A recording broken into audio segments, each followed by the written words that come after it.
વાગરા બીઓબીમાં વહાલા દવાલાની નીતિ માનીતાઓને ઠેલા ભરીને નવી નોટ સામાન્ય જનતા માટે ઉપરથી આવી જ નથી ના ઠાલા બહાના તહેવાર તાણે સામાન્ય જનતા રજરી વગડારો પર બેંક સાહેબોની અસીમ કૃપા પવિત્ર રમઝાન ઈદના તહેવાર પૂર્વ જ વાગરાની બેંક ઓફ બરોડા ફરી એકવાર વિવાદના ભંટોળમાં ફસાઈ છે.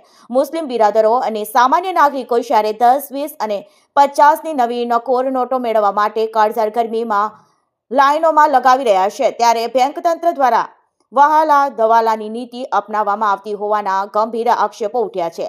સામાન્ય ગ્રાહકોને નવી નોટોનો સ્ટોક ઉપરથી આવ્યો જ નથી કહીને ધક્કે ચડાવવામાં આવે છે, જ્યારે બીજી તરફ વગડારો અને માનીતા વેપારીઓ પાછલા પારણેથી નવી નોટોના ભંડોળોની લહાણી કરવામાં આવતી હોવાની ચર્ચાએ જોર પકડ્યું છે.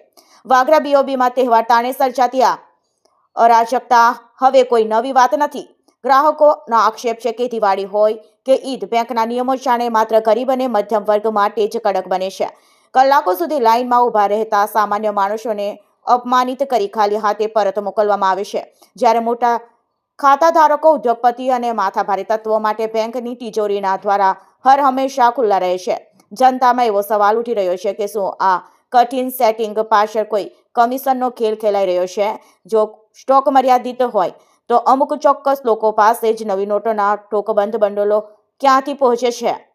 સ્થાનિકો આક્રોશ સાથે યાદ અપાવી રહ્યા છે કે વર્ષ 2016ની નોટબંધી વખતે પણ આ બેંક આવો જ પક્ષપાત વહીવટ જોવા મળ્યો હતો.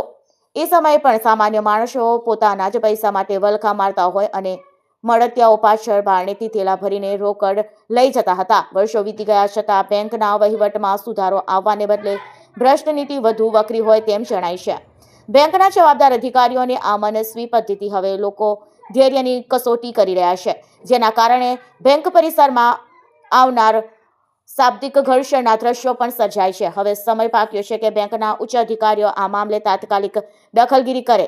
જનતાની માંગ કે નવી નોટોની વિતરણ માટે પ્રોપર રજિસ્ટર પદ્ધતિ અને સીસીટીવી નિરીક્ષણ હેઠળ ટોકન સિસ્ટમ અમલમાં મૂકવામાં આવે.